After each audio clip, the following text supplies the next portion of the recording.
Good morning.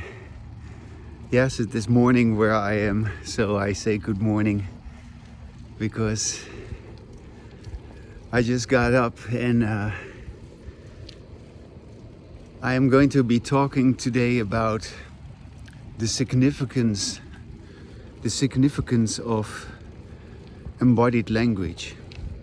Knowing very well that it is considered to be insignificant by most people. Yeah, so there's a big confusion, in my opinion, about human interaction, and that confusion can be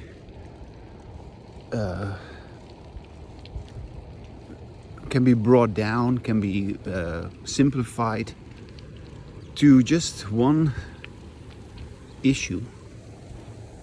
And the issue is whether a person listens to himself while he or she speaks. Yeah, that's what I do, and that's why I can have embodied language. Or whether a person does not listen to him or herself, and then that person engages in disembodied language. So this is the reason, because we do not make that distinction, we do not pay attention to this minimal issue. Yeah, it seems very minute, right? It seems kind of insignificant. Why are you saying that? Why do you keep talking about it? Well, it determines everything in this world. And so it seems insignificant. And also when you watch my videos or when you watch my blog, there's hardly anybody that reads that. There's hardly anybody who listens to me. And so based on that, you can just say like, nah, that's insignificant. Nobody cares. Yeah, and that's exactly my point. Nobody cares, but I do. And I continue to say that it makes a big difference. So on the one hand, I'm well aware of how insignificant people with disembodied language would make it seem that I have ongoing embodied language.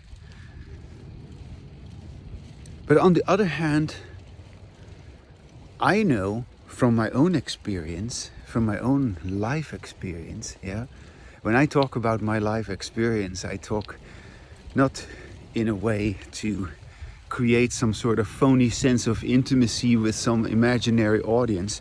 No, I am making this video while I'm riding my bicycle and I just like talking with myself.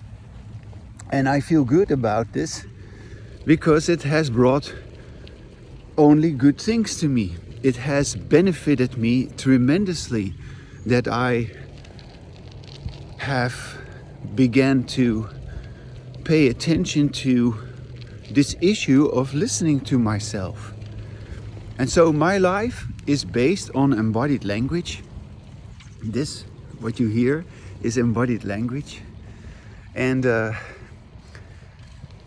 because of that, everything has changed and continues to change. And of course you don't believe it, I know, that doesn't matter. That's not why I'm making this video. I'm making this video because it pleases me, it makes me feel good, it helps me, it's fun. And some people, they have a dog and some people have a dog and they go and walk the dog and because they have a dog, they go out for a walk. They wouldn't go out for a walk if they wouldn't have a dog, and they wouldn't go out for a walk and they wouldn't have a talk with somebody who also is walking his dog. So there's a difference between walking the walk and walking the dog. Anyway, that's just a funny little way of saying it, But in any case, I am not walking any dog. I am just talking with myself. So I'm talking the talk. And yes, I can talk this way with you too. Talking the talk and walking the walk. That means that you do as you say. Well, to me, there's no difference between doing and saying. So to me, having embodied language doesn't make that distinction, because embodied language, of course, talking is a behavior. Talking is a doing, yeah? Language is a doing. Language is not something that happens to me. No, language is something that I do. And of course, there's no me who does it. That's another aspect of embodied language that we have never really talked about, and that people say like, yeah, that sounds all very strange and very, what is it, esoteric? No, it's not esoteric. It is the truth. It is the truth that there is no me inside of me who does what I do. Yeah? And you not accepting that truth have all sorts of problems, because you are not being truthful, not to yourself, not to others. You cannot be truthful with your disembodied language, in which you keep hanging on to this crazy belief that there is a you, a self, yeah, an ego, or whatever you want to call it. Yeah, there's a personality, there is a certain center inside of you which makes you do what you do. It is just not true. And yet you believe it, yet you talk like that. And you have your disembodied language, which is like that. And you will make it seem as if what I say with my embodied language is unimportant. Yeah, is insignificant.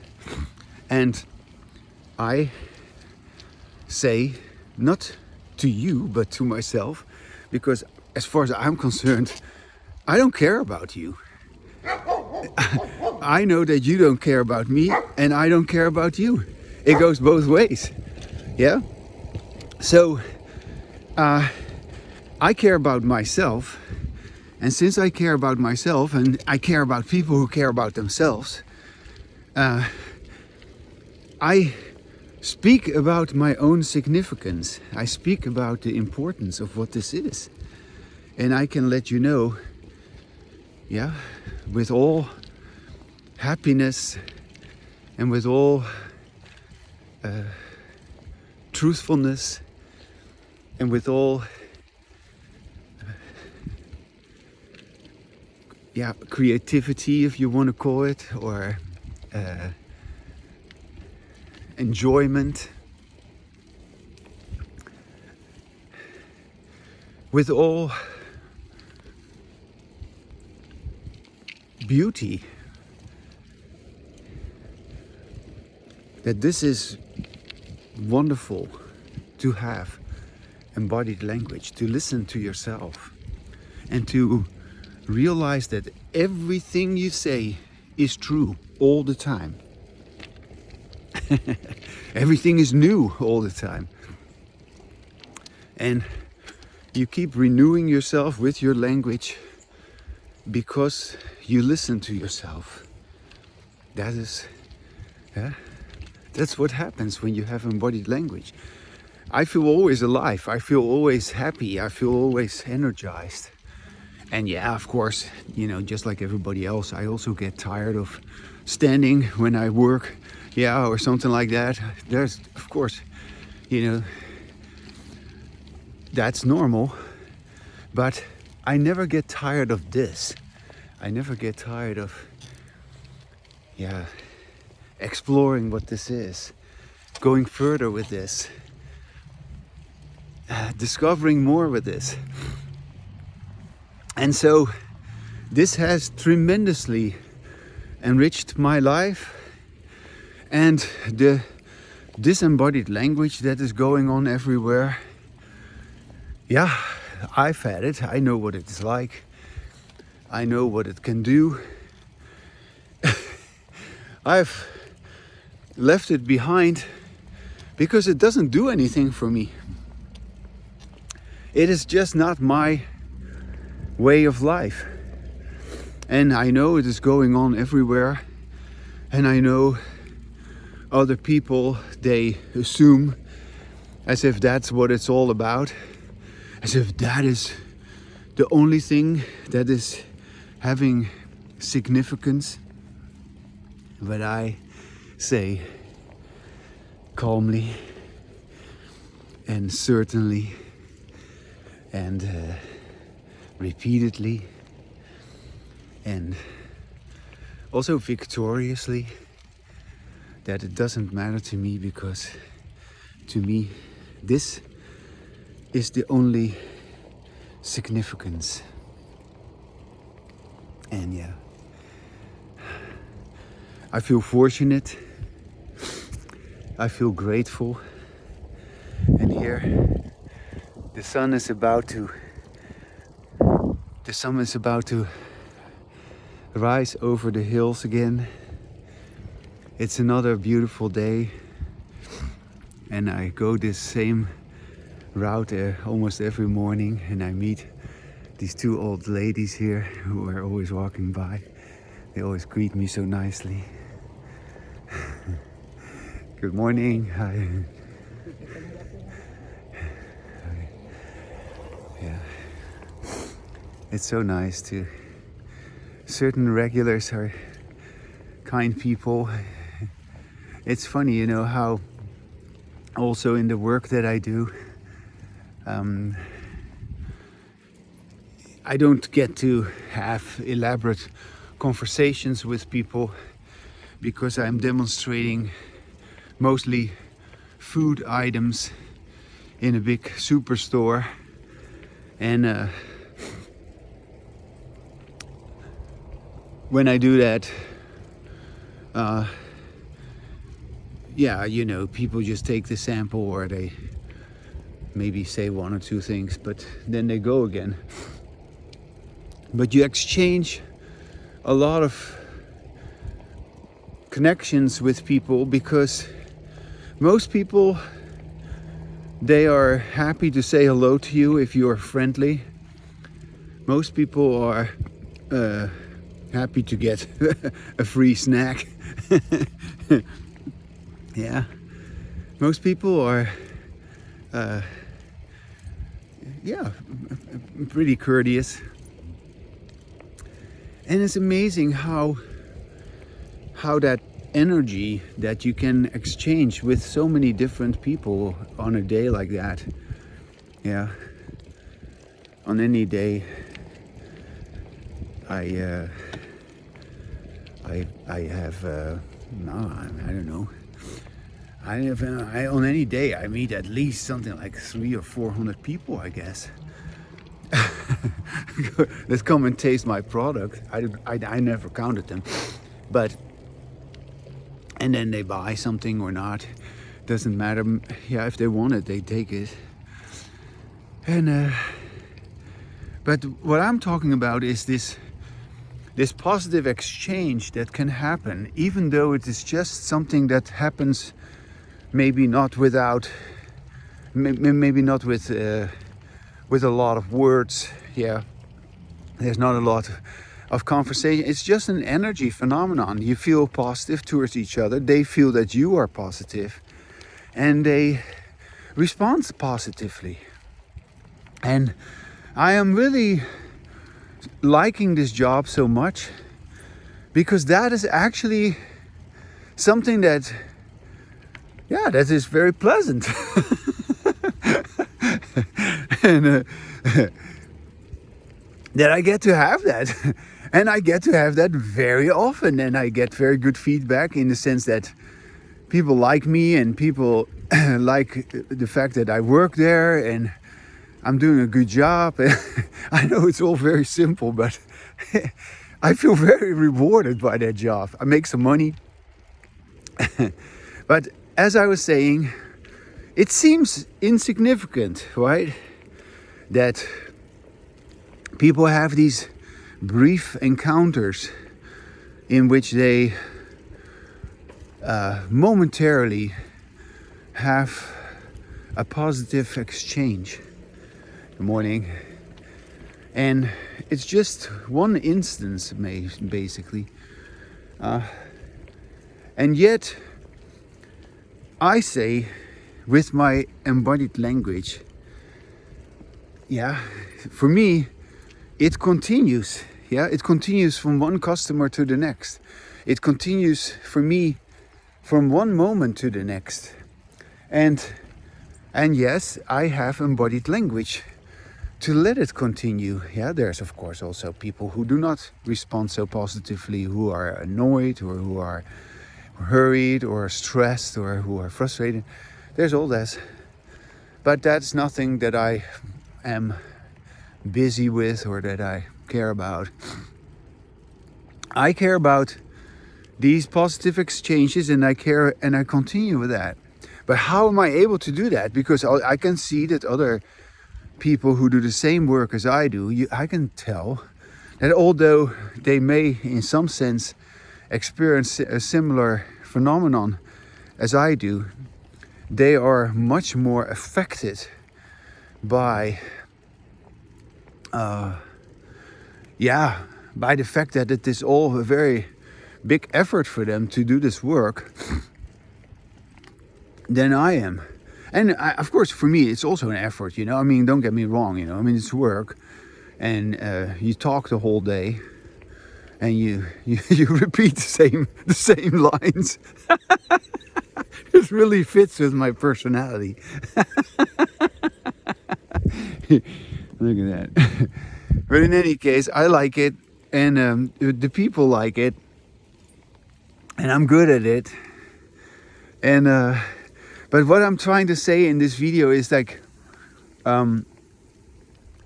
it seems so insignificant that we have these small exchanges, but I want to make it very clear that these small exchanges are very significant. It is what mankind is all about. And if you don't have that, you are missing out. And I would also argue, or not argue, but just I feel that way, that people go there to have these small exchanges, to meet somebody. They go to the store to meet somebody. They go to the store to, I don't know, have a free taste of something, and to maybe walk into somebody and say like, hey, oh yeah, I meet you in the strangest places. No, we meet each other again in the same store. Yeah, because people do not go to each other, or they're all stuck in their homes, in their cars, in front of their screens, in front of their TVs. Yeah, people are all isolated. We are all isolated because of our way of dealing with language. We have never spoken about this. We have never been clear about this, that our isolation is created by the way in which we use language, and how we use our language is determined by the fact that we do not listen to ourselves while we speak. So, if we do not listen to ourselves while we speak, we use our language very differently than when we listen to ourselves while we speak.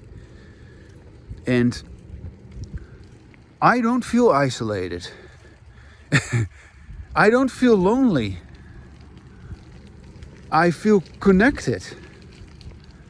And people feel that. People know that. People sense that. People respond to that. And so I am absolutely certain that people recognize that. Although perhaps not consciously, not consciously in the sense that they have that conversation with me in which they also have embodied language, but they respond to me mostly positively, and they come out of their isolation for a moment. Yeah, because that's really what it is. if you let down your guard, so to speak, if you open your heart, we call it that, or you are open, you are having a genuine positive exchange, that what it actually means is that whenever such a moment occurs, what it actually means is that most of the time that doesn't occur. Yeah? Most of the time we're closed off. And that's why, that's why everybody is so lonely. And why are we closed off? We are closed off from ourselves and from each other because we use our language incorrectly. Our language makes us isolate ourselves into a belief, into a fantasy of who we are, into a sense of what is real, which is absolutely false, but we believe it, and that is why we continue with it. I have embodied language, and I know how significant it is to have embodied language. And I feel grateful, I feel fortunate that I have so much of it and that I get so much of it, and that at this moment in my life, doing what I do, having my retirement job there, still working quite a bit actually, because I intended to only work a couple of days a week, but I ended up working 5 days a week. Yeah, it's all right. I like it, and it makes me feel good.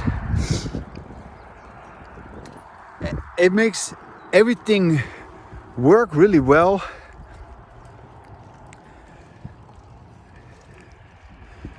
It even enhances my ability to have embodied language. Paying attention to these small moments that I experience with the people of the town where I live, Chico. Yeah, because I get to meet the whole town that comes to that store. I'm not going to advertise the store. No, I'm just going to talk about me and about how incredibly important I am. Yes, and of course you can say, oh, he is grandiose, he is having messianic ideas. Yeah, as if he is some sort of messiah. Well, I don't believe in being anyone's savior. Yeah, I don't deliver anybody. But I certainly take care of myself. And I hope if you understand and if you comprehend what I'm saying, that you get that from this video, that I take care of myself, and that allowing myself to be who I am with my language is you couldn't take care of yourself without having embodied language. And you are not taking care of yourself as long as you don't have what I call embodied language. So when you for the first time begin to listen to yourself, you realize like, wow, so I wasn't listening to myself all that time. Yeah, that's right. That's a big shock, or a big deal. Yeah, has major implications.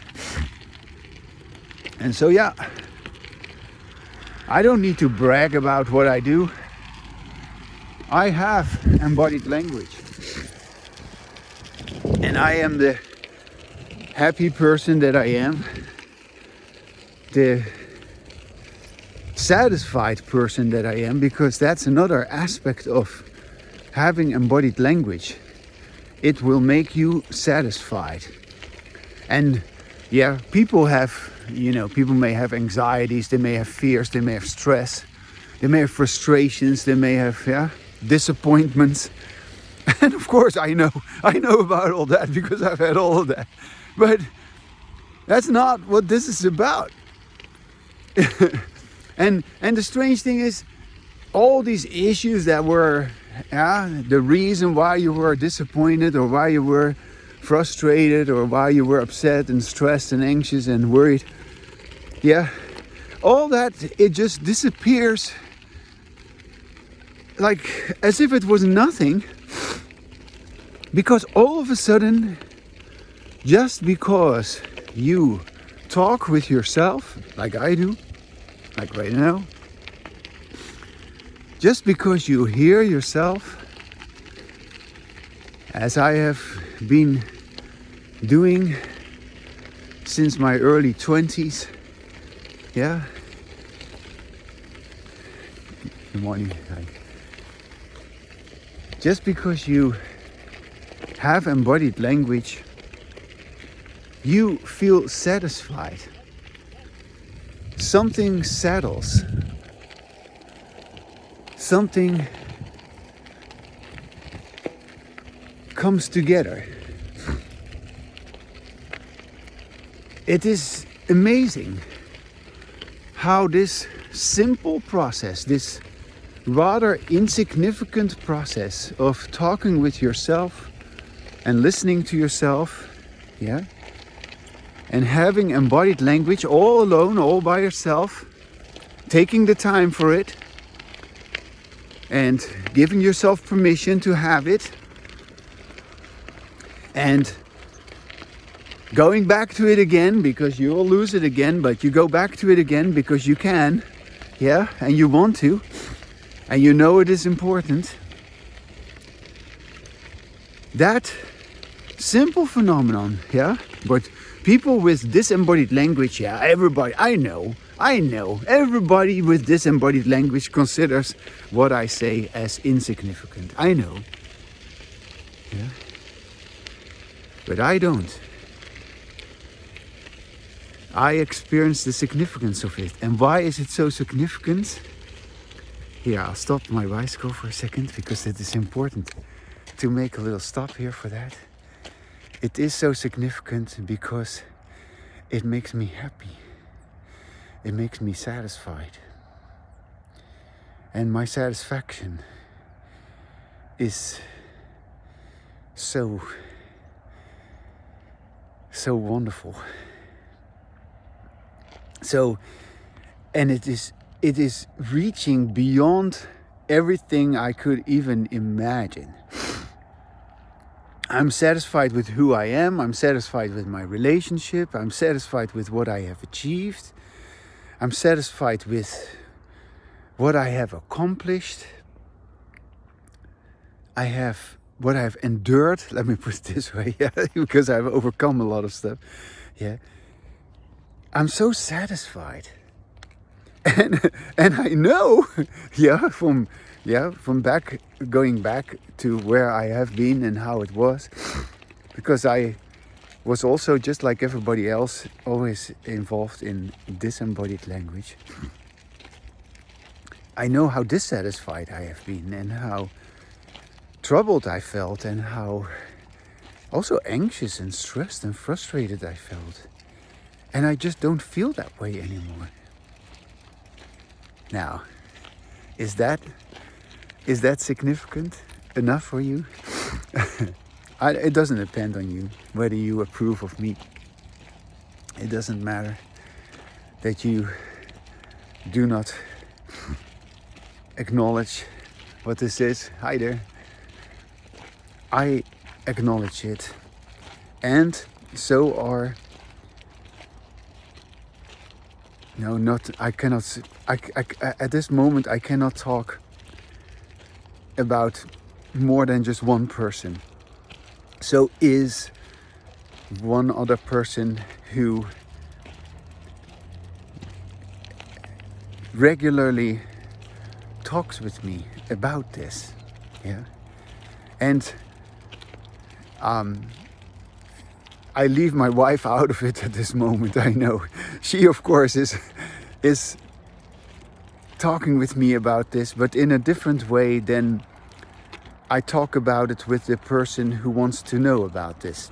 Yeah, my wife has lived with me for many, many years, and she knows everything about this. Yeah, so she is aware of what I'm doing with this. I do not need to. I don't feel the urge even anymore. In the beginning, I felt a very big urge to talk with her about this. And I bothered her, you could say, very often with this. But I don't do that anymore. And she has, throughout our marriage, allowed me to let me have my way in this, in a sense that she let me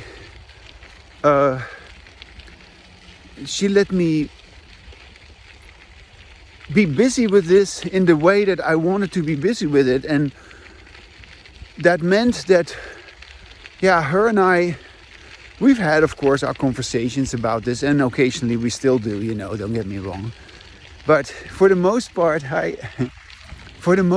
she just does her thing and I do my thing, and we're good like that. And I have had to figure out this thing for myself also, and she knows that, and that was clear from the get-go.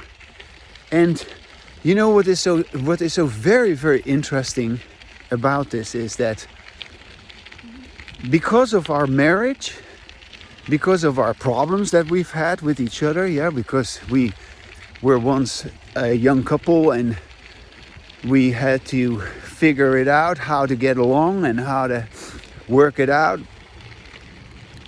And of course, just like any other couple, we've had our troubles and our fights, our arguments. Hello.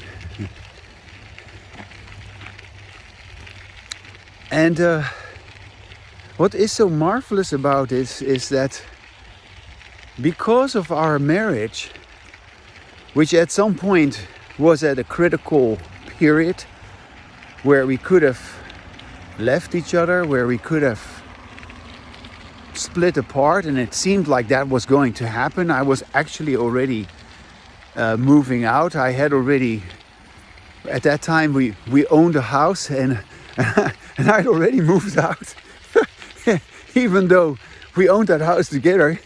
But I had moved out because it seemed like it was impossible to continue.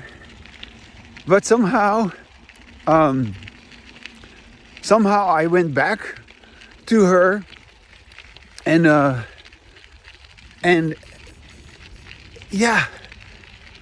It was not that I was apologizing or that I was feeling remorseful or something. It was more like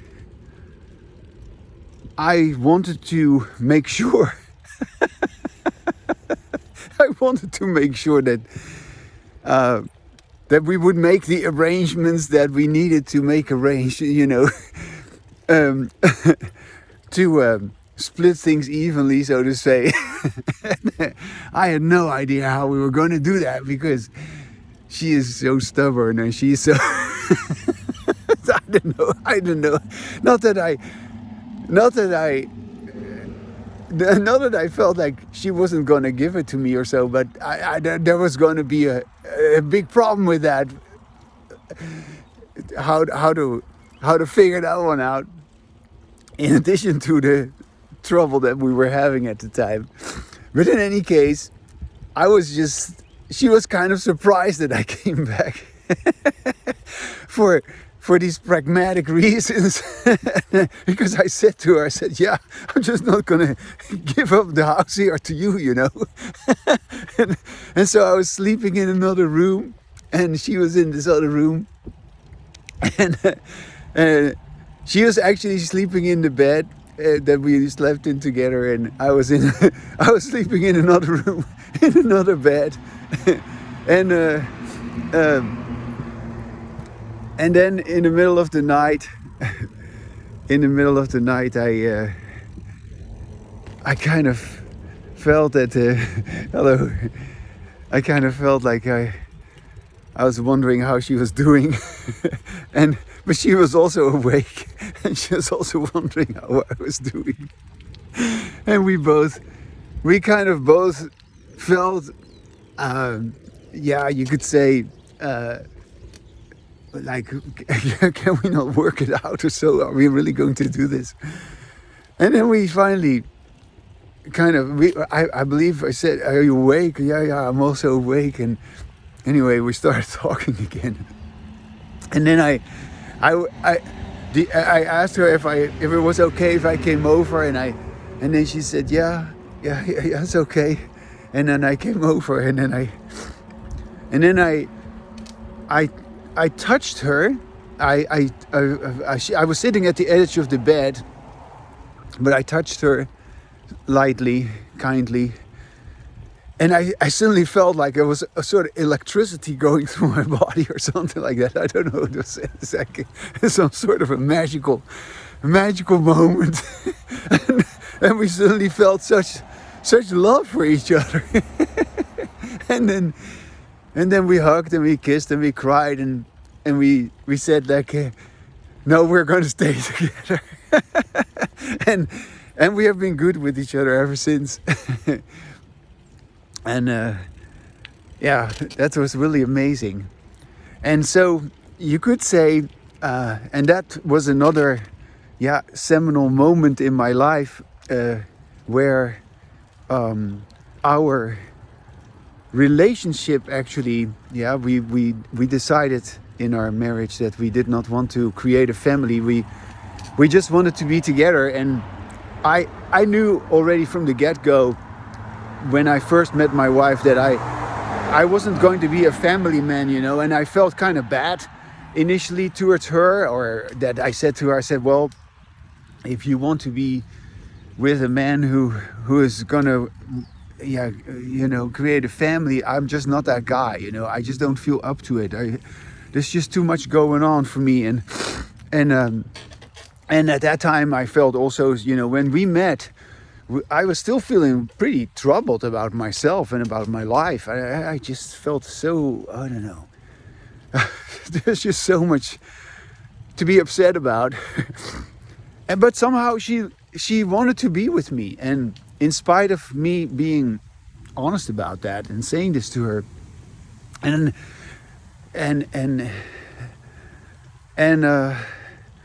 so that had already been taken care of, or you know, I mean, we were not going to have children, and that was okay with her, and that was really wonderful for me to feel that was okay with her, and then out of our relationship, out of our love relationship, this ability, because I was, of course, at that time still very much always having also my point of view versus her point of view, and then we would both have disembodied language,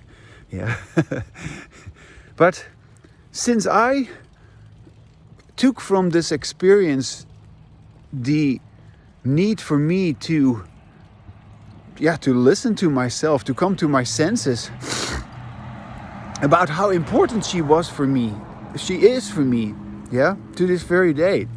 I couldn't do anything I am doing without her.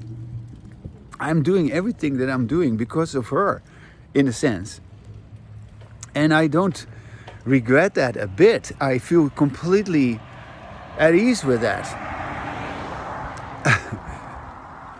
Actually, I don't have any knowledge about, or I have no interest in dealing with anything of our finances, and it has been like that forever. I never care about money. And I have money. We have a little bit of money, or we make sure that we have enough money. We're not rich, but we live a good life. We have what we need. We don't need much. And but she's always the one who made all the financial decisions and who takes care of everything regarding money and taxes. I don't know anything about that. I'm a complete, you could say, I don't know anything about that. I've been in the past also living on my own and taking care of my own business, and it was always a struggle for me. But with her, somehow she took that on her naturally, and basically she has always been with that aspect of my life. It was always something that she took care of, and I feel very happy about it, because it has completely allowed me to do so many things that I could not have done without being free from that. So when I came to America, I went back to school. I studied psychology, and then I worked in mental health. I became a psychology instructor and all this. These developments all have to do with that it was possible like that, because my wife she also worked, of course, and we both worked. I had many different jobs, making it possible. So I've also always worked to be able to pay the bills and stuff like that. But why am I saying all this?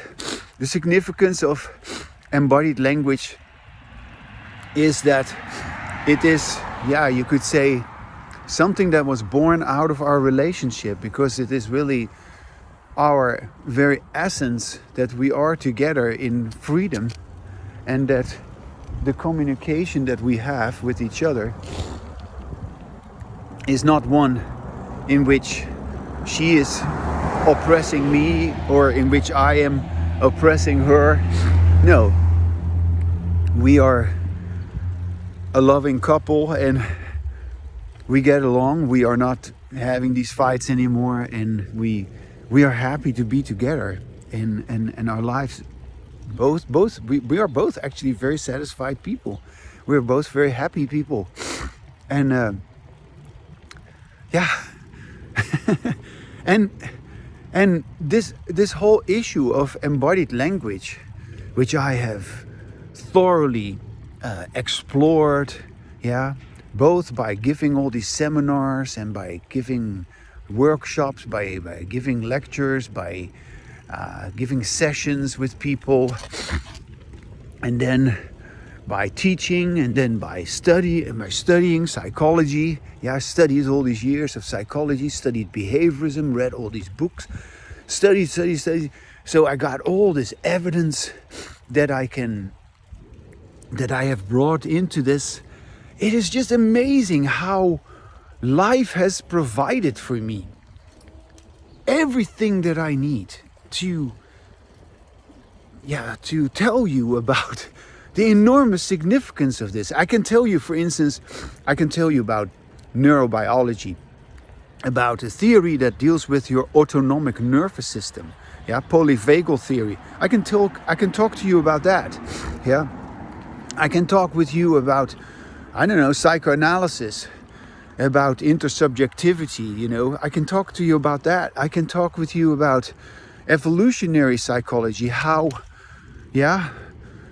we as mammals, because human beings are mammals, have evolved in a certain way with the nervous system, and with a certain need to survive, and that our need for survive, of course, also plays out in the way we talk. Of course, when there's any kind of struggle, when there's any kind of endangerment, any kind of threat, there's immediately a reaction of our body. And that reaction is not having anything to do with language. No, it is having to do with the fact that your biology, good morning, your biology works in a particular way. And so when there is this so-called fight, flight, or freeze response, that is not because you decide that. No, it's just your body that is naturally responding that way. And then there's your language, which mediates that response, or which sort of comments on or interprets or whatever. So you see, these are all aspects about stuff that I've learned. I've learned about behaviorism, of course, where behavior can be explained in terms of classical conditioning and operant conditioning. These are very basic things about human behavior that most people don't even know anything about. I know all about that. And then there is my own exploration dealing with the fact that, what happens, what will you be able to reason when you follow your own embodied language, when you do not just have a moment of it, no, you just continue with it. Then everything starts to look very different. And then everything that has been apparently defined by disembodied language is redefined or reinterpreted, reappraised with your embodied language. Those are all inevitable processes that are going to happen if you were to pay attention to this very presumably insignificant thing, that you use your language in such a way that you do not listen to yourself. So the speaker, if you are the speaker is not in touch with the listener. The speaker and the listener are already separated just by the fact that you speak. Because you as a speaker is separated from, quote unquote, you as the listener. And of course there is no speaker or a listener. As I said before, there is no you inside of you who speaks. So there is no speaker, there's just speaking. And there is no listener who listens. No, there's just listening. And so this listening while you speak is a process which I call embodied language, which is of tremendous importance. And yet, here I am, just riding on my bicycle down the big street here. It's they have paved the street a while ago, and it's really nice and smooth. I can kind of swerve around a little bit like this because there's no cars. It's still early in the morning. So that's the significance of my explanation or my exploration. Because while I'm saying all this, I'm exploring this, I'm revisiting some of the things that I've already said, and I am able to say through some new things just because I allow myself to have more embodied language. It is so fantastic, and it is so profound, and you who do not do this, you are missing out on all of this. You live a superficial life because of all of your disembodied language. You live a meaningless life. I live a very meaningful life. And you may consider me to be not famous. That's true. I am not famous. I am not, well accepted. I am not mainstream in a sense. But look at me. I am happy. I am satisfied. And I'm also very convinced that I'm right. But my conviction that I'm right is not like most people. Most people who are convinced they are right, they're they're so boring, because what else is new? Everybody wants to be right, right? I don't want to be right in the way that everybody else wants to be right. I don't give a damn whether you believe I'm right or not. I am right, whether you believe me or not. And besides, I am right. I I am right because it's not a belief that I am right. It is my life experience that I am right. And so that's the big difference. And so, inasmuch as it may seem insignificant, it is very significant. And it's funny how it can be both, depending on how you look at it, and depending what is your perspective. And so I don't look at myself from the perspective of disembodied language anymore. My disembodied language has decreased to a very low response rate. and my embodied language, it just keeps on going. And the renewal that I experience is just so marvelous. Because and it's also so magnificent how your language, the words that I use, of course, I only know so many words. Anybody knows only so many words, and maybe occasionally I acquire a few words here or there, but for the most part I keep on using the words that I know, and you kind of keep rearranging these words or something like that. You keep composing new songs with it, new texts or new interpretations, new meaning, and all of that occurs because I listen to myself while I speak. All of that is made possible by this listening to my own sound. And you could also have a significant change in your life, and this is not to convert you into some sort of religious doctrine, but you will really, in America they have this saying, you have to come to Jesus moment, the sort of spiritual experience. Come to Jesus, come to the truth, come to the real issue, a moment of clarity, or a moment of a moment of facing the reality. Well, I tell you, if you were to simply take time to talk with yourself and to listen to yourself, you will have that moment. And you will begin to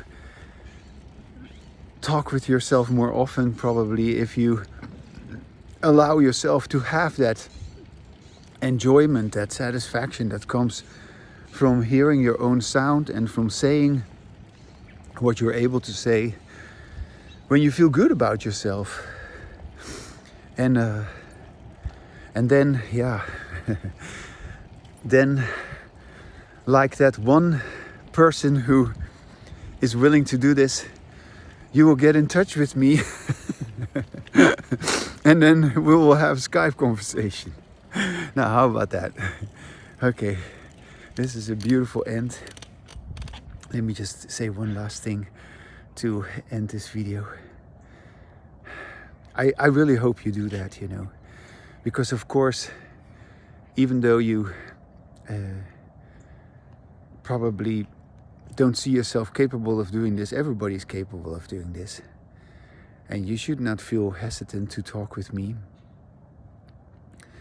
So I will post this and I will leave my Skype information underneath it, and we'll see what happens. And I know for sure that I will be having my conversation with my dear friend who is willing to talk with me tomorrow.